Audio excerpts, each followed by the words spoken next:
Hello everyone, welcome to channel learn with ease. आज का topic है कैश फ्लो स्टेटमेंट का, जिसमें हम सॉल्व करेंगे क्वेश्चन नंबर 17 चैप्टर 4 डी के गोयल की बुक से class 12 accounts. Online sessions, online classes के लिए आप मुझे व्हाट्सएप कर सकते हो इस नंबर पर अपना नाम और क्लास। आप मुझे फॉलो कर सकते हो Telegram channel learn with ease official, जहां पर आप अपने डाउट्स और कमेंट्स लिख करके भेज सकते हो। तो क्वेश्चन में दिया है कि आपको cash flow from operating activity calculate करना है। कैसे करोगे? सबसे पहले देखो, आपको जो चाहिए कैश फ्लो स्टेटमेंट स्टार्ट करने के लिए, वो चाहिए profit, net profit before tax and extra ordinary item.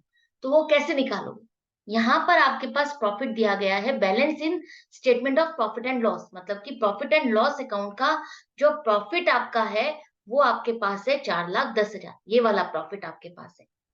तो जो आपने ट्रांसफर किया बैलेंस शीट में, बैलेंस शीट में जो आप ट्रांसफर करने जा रहे हो, वो वाला बैलेंस आपका है सरप्लस प्रॉफिट है 4,10,000।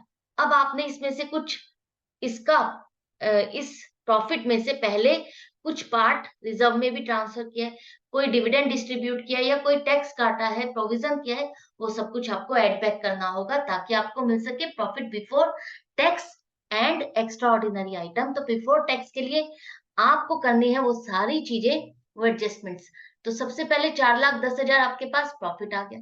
इसमें से कुछ पार्ट आपने, कुछ प्रॉफिट का पार्ट आपने रिजर्व में ट्रांसफर किया हुआ है 1,20,000, वो आप वापस ऐड कर दो क्योंकि वो प्रॉफिट है।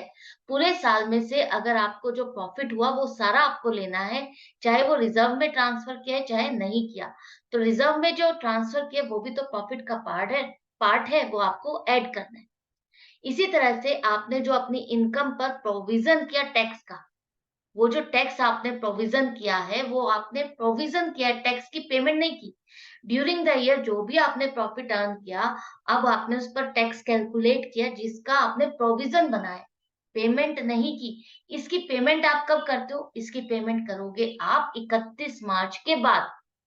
आपको प्रॉफिट कब पता चलता है? आपको अपने बिजनेस का सारी इनकम प्रॉफिट कब पता चलता है?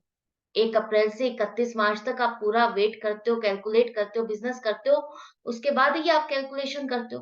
तो 31 मार्च को जब आपने कैलकुलेशन की, आपको अपनी इनकम पता चली, उसके ऊपर आपने टैक्स कैलकुलेट किया, जिसको आप पे कर पाओगे 31 मार्च के बाद ही।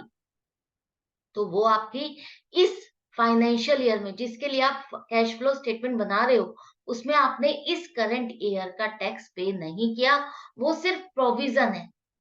तो ये आपने कैश, वो टैक्स का पेमेंट नहीं की, कैश का आउटफ्लो नहीं हुआ, तो हम इसको ऐड करेंगे। यहाँ पर इनकम टैक्स पेड भी आ रहा है। ये कौन सा है?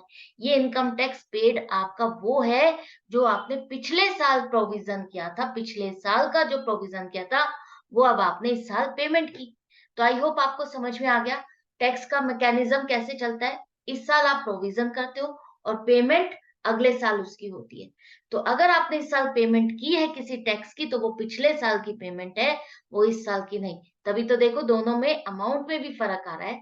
प्रोविजन फॉर टैक्स आपने 40,000 किया और पेमेंट आपने 50,000 की। तो जो प्रोविजन है वो इस साल की इनकम पर आपने टैक्स का प्रोविजन किया है, जिसकी पेमेंट अभी नहीं हुई है, आउटफ्लो नहीं हुआ। तो आप इसको ऐड बैक करो। इसके बाद आपका extraordinary item, extraordinary item में आपका क्या आता है? Loss due to fire. ये कभी कभी होने वाले खर्चे हैं, कभी कभी होने वाले नुकसान है, रेगुलर बिजनेस का एक रूटीन का ये खर्चा नहीं है। तो एक्स्ट्रा ऑर्डिनरी आइटम में आपका आता है insurance claim, loss due to fire या बेड डेट्स रिकवर हो गए। तो वो सब आपके एक्स्ट्रा ऑर्डिनरी आइटम में आएंगे, जिसे आपको ऐड बैक करना है। क्यों ऐड बैक करना है? क्योंकि आपको मेन पर्पस है कि इस साल आपने अपने बिजनेस से क्या अर्न किया।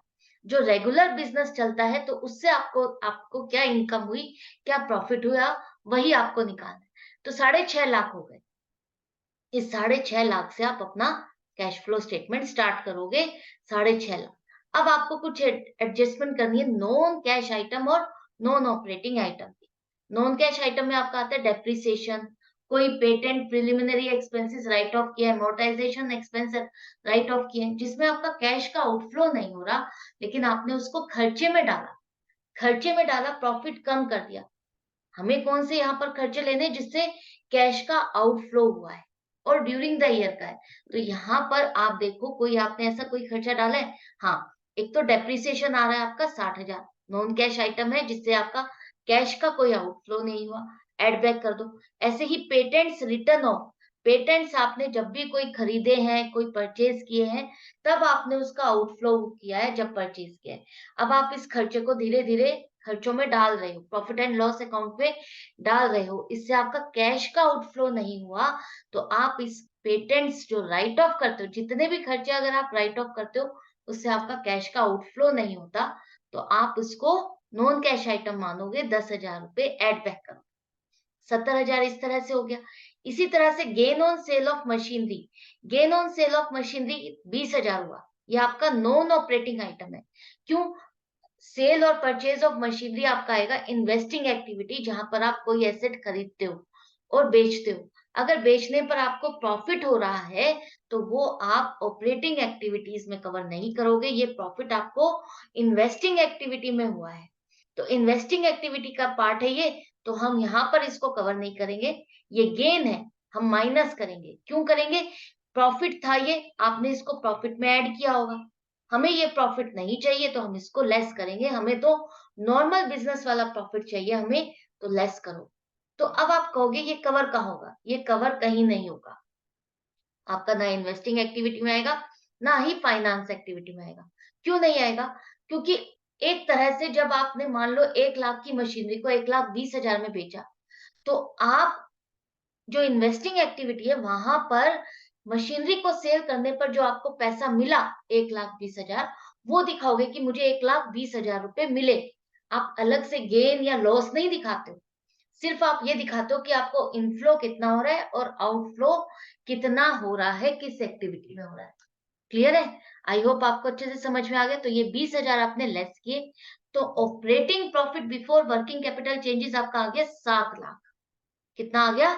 7 लाख रुपए आ गया। अब आपको इसमें एडजस्टमेंट करनी है वही सारी करंट एसेट और करंट लायबिलिटी से रिलेटेड। तो यहाँ पर दिया है डिक्रीज इन करंट एसेट्स 1,10,000, मतलब कि ओपनिंग बैलेंस जो था और क्लोजिंग बैलेंस जो था, इन दोनों को अगर आपने देखा, तो ओपनिंग का ज्यादा बैलेंस था करंट एसेट्स का, और क्लोजिंग में जाकर के ये घट गया। कितने से घट गया? 1,10,000 से आपकी करंट एसेट्स घट गई। शुरुआत में ज्यादा थी, एंड में जाकर के कम हो गई। इसका मतलब जो डेटर्स थे या कोई भी आपका स्टॉक था या कोई बिल्स रिसीवेबल था, वो आपके कम हो गए।